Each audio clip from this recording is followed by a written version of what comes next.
Assalamualaikum, halo teman-teman, perkenalkan nama saya Sokoy Ferus Abia dari kelas 1D dengan nomor induk mahasiswa 66612300063. Di sini saya akan menjelaskan tentang pendapatan nasional dan pasar. Yang pertama saya ingin jelaskan yaitu pendapatan nasional. Pendapatan nasional merupakan keseluruhan jumlah pendapatan yang diperoleh semua masyarakat yang tinggal di suatu negara dalam kurun waktu tertentu.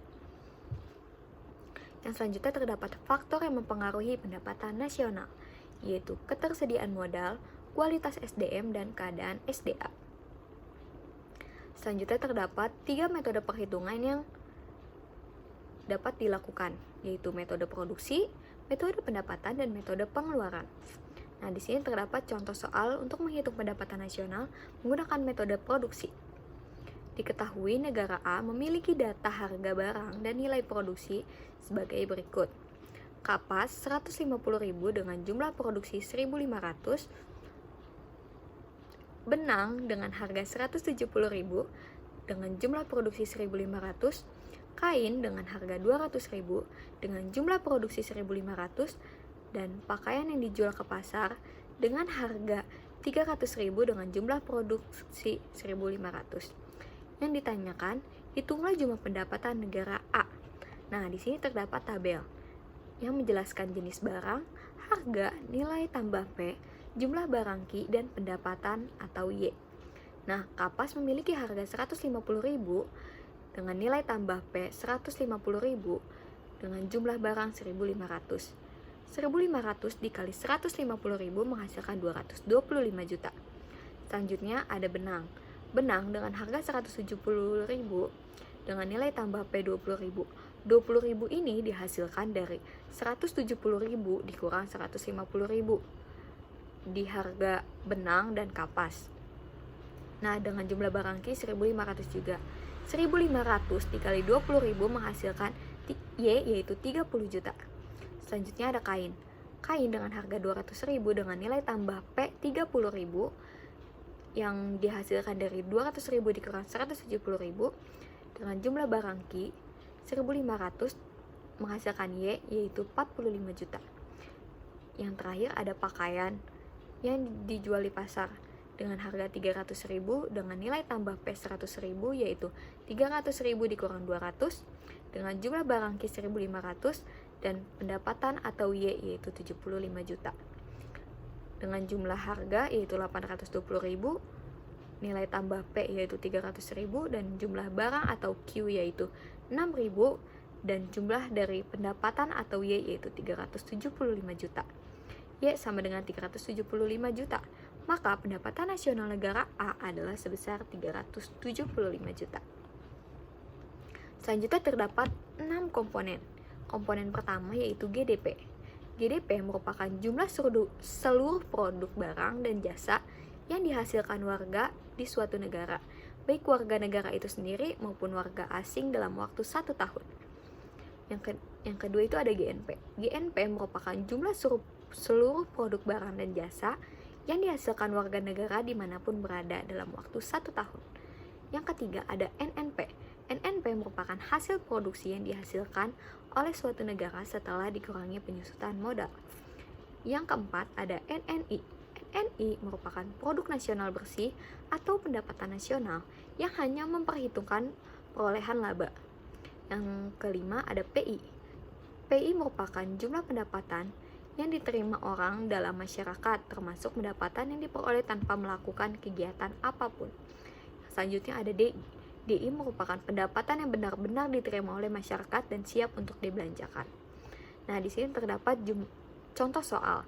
Diketahui data negara Indonesia dalam miliar rupiah, pendapatan WNI sama dengan 319.200 dan pendapatan WNA dalam negeri yaitu 91.500, pendapatan WNI di LN yaitu 40.000, penyusutan 20.000, pajak tidak langsung 43.000, subsidi 10.000, pajak langsung 28.800, transfer payment 21.000, dana sosial 4.400, laba ditahan 2.600, pajak perusahaan 13.160, iuran asuransi Iuran asuransi atau pensiun yaitu 6.400. Yang ditanyakan yaitu GDP, GNP, NNP, NNI, PI, dan DI. Cara menjawabnya yaitu GDP memiliki rumus pendapatan WN ditambah WNA dalam negeri, yaitu 319.200 ditambah 91.500 dengan hasil 410.700. Nah, selanjutnya GNP. GNP memiliki rumus GDP dikurang pendapatan faktor neto luar negeri, yaitu 410.700 dikurang 91.500 dikurang 40.000, yaitu 359.200. Selanjutnya ada NNP. NNP memiliki rumus GNP dikurang penyusutan, yaitu 359.200 dikurang 20.000, yaitu 339.200. Selanjutnya yaitu ada NNI. NNI memiliki rumus NNP dikurang pajak tidak langsung ditambah subsidi, yaitu 339.200 dikurang 43.000 ditambah 10.000 dengan hasil 306.200. Selanjutnya ada PI. PI memiliki rumus NNI dikurang dana sosial ditambah pajak perusahaan ditambah laba ditahan ditambah iuran asuransi ditambah transfer payment, yaitu 306.200 dikurang 4.400 ditambah 13.160 ditambah 2.600 ditambah 6.400 ditambah 21.000 menghasilkan 300.640. Selanjutnya ada DI. Rumus dari DI yaitu PI dikurang pajak langsung, yaitu 300.640 dikurang 28.800 sama dengan 271.840. Nah, sekian dari materi pertama yang saya jelaskan, yaitu pendapatan nasional. Selanjutnya saya akan menjelaskan tentang pasar. Pasar memiliki jenis dan karakteristik. Dari berdasarkan waktu, pasar memiliki 5 jenis atau karakteristik. Yang pertama yaitu pasar harian, yang kedua pasar mingguan, yang ketiga pasar bulanan, yang keempat pasar tahunan, dan yang kelima pasar kaget atau temporer. Nah, kalau berdasarkan bentuk, wujud, atau sifat, pasar memiliki 3 jenis, yaitu pasar nyata atau konkret, yang kedua pasar abstrak, yang ketiga pasar digital. Nah, yang ketiga berdasarkan jangkauan distribusi. Yang pertama terdapat pasar lokal, pasar daerah, dan pasar internasional. Yang selanjutnya berdasarkan bentuk atau cara transaksi, terdapat pasar tradisional dan pasar modern. Selanjutnya berdasarkan jenis barang, terdapat 2 jenis, yaitu pasar barang konsumsi atau output dan pasar barang produksi atau input. Yang selanjutnya berdasarkan struktur. Berdasarkan struktur, terdapat pasar persaingan sempurna dan pasar persaingan tidak sempurna.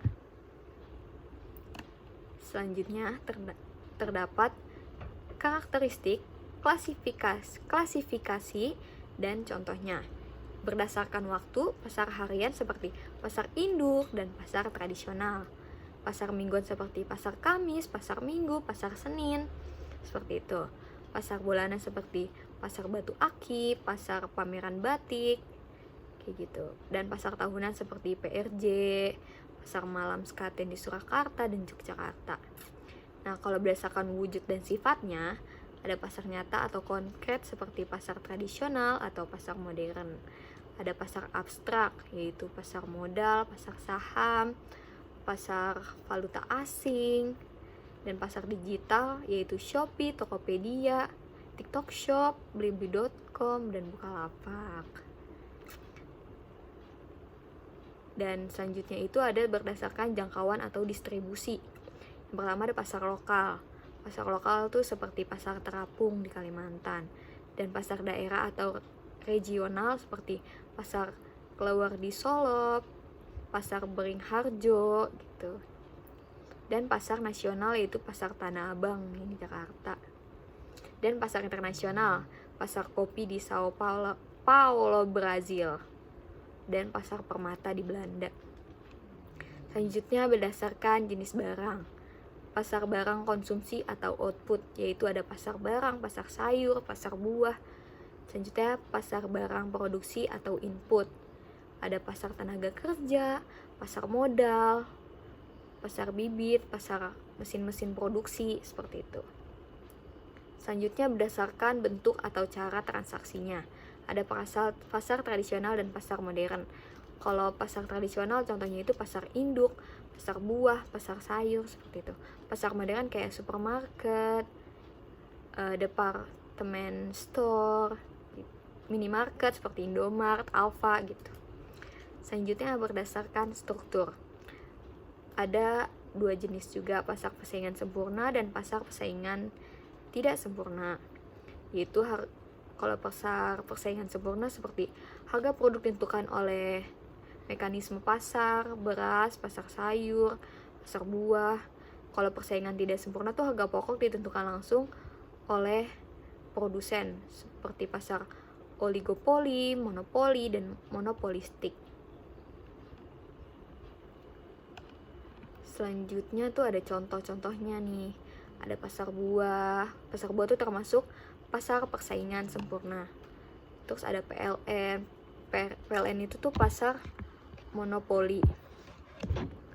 Kalau selanjutnya tuh ada pasar beras. Pasar beras merupakan pasar persaingan sempurna. Terus ada PDAM, pasar monopoli. Ada pasar sayur, pasar persaingan sempurna. Ada kereta api, pasar monopoli. Ada semen, pasar oligopoli. Ada Pertamina, pasar monopoli. Ada perusahaan otomotif, pasar oligopoli. Ada mie instan, pasar monopoli. Ada industri operator, pasar oligopoli. Ada shampoo, sabun, pasta gigi, kosmetik, pasar oligopoli. Nah, cukup sekian materi yang saya dapat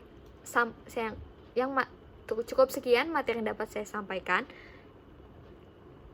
Kurang lebihnya mohon maaf. Wassalamualaikum warahmatullahi wabarakatuh.